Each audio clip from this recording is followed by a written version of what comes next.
Ang kahangahangang paglilingkod ng Bureau of Fire Protection sa ating bayan ay nagsimula noong 1991 matapos itong maitatag bilang isang hiwalay na entidad sa ilalim ng DILG kasama ang PNP at BJMP. Nagsilbing mapagpakumbabang simula ang pagbabagong ito matapos ang reorganisasyon ng Philippine Constabulary Integrated National Police or PCINP sa pamamagitan ng RA 6975 o DILG Act of 1990. Sa bawat yugto ng ating kasaysayan, isa sa mga pangunahing layunin ng bawat isa ay ang mabuhay ng matiwasay at payapa. Ngunit panganib ay maaaring dumating anumang oras, anumang araw. Walang pinipili, simpleng tahanan man o malaking gusali. Kaya't modernong bumberong Bicolano ay nagkakaisa, buong pusong nagsisilbi upang ang ligtas, tahimik at maunlad na pamayanan ay hindi mananatili lamang sa ating gunita. Hindi lang sila tagapagligtas ng nag-aapoy na tahanan, kundi hukbong laging nariyan sa anumang pangangailangang pangkaligtasan. Ang mga modernong bumbero ay handang humarap sa anumang hamon. Sa pamamagitan ng mga regular na pagsasanay at edukasyon, sila ay nagiging eksperto sa iba't ibang larangan. Ito ay kinabibilangan ng pag-apula sa iba't ibang klase ng apoy, advanced technical response, search and rescue, hazmat response at iba pa, upang masiguro na sila ay laging preparado na isalba ka sa anumang sitwasyon at sakuna. Sapagkat ang kanilang abilidad ay nagbibigay ng kumpiyansa sa ating mga mamamayan.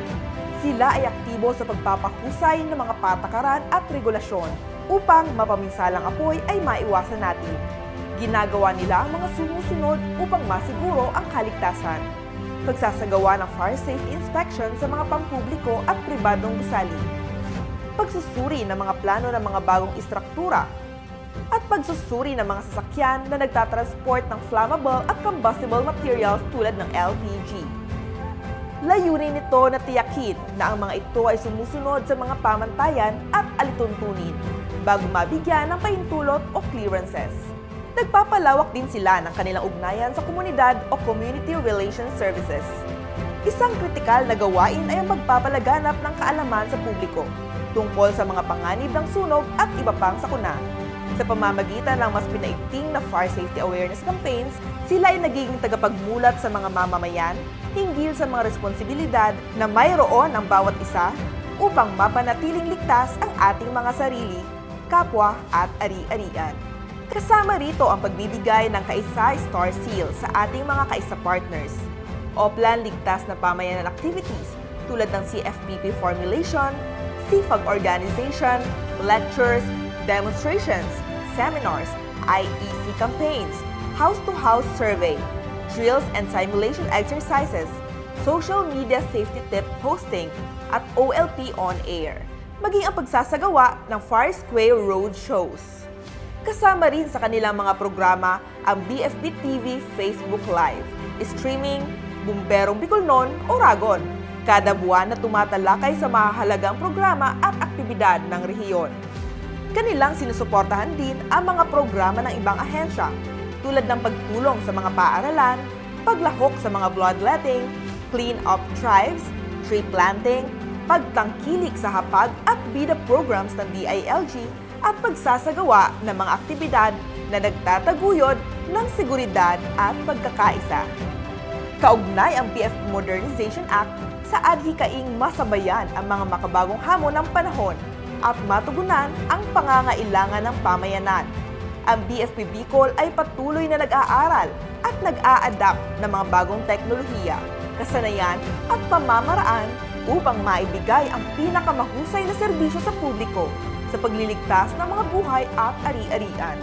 Sa di mabilang na pagsisikap ng BFP Tagasalbar sa ilalim ng liderato ni Chief Superintendent Ricardo C. Perdigon na may matibay na hangarin na palakasin ang kakayahan sa operasyon, ang rehiyon ay nabiyayaan ng 27 na fire engines noong 2022 at nadagdagan pa ito ng 11 ngayong taon. Umaapaw rin ang suporta ng iba't ibang lokal na pamahalaan at ahensya.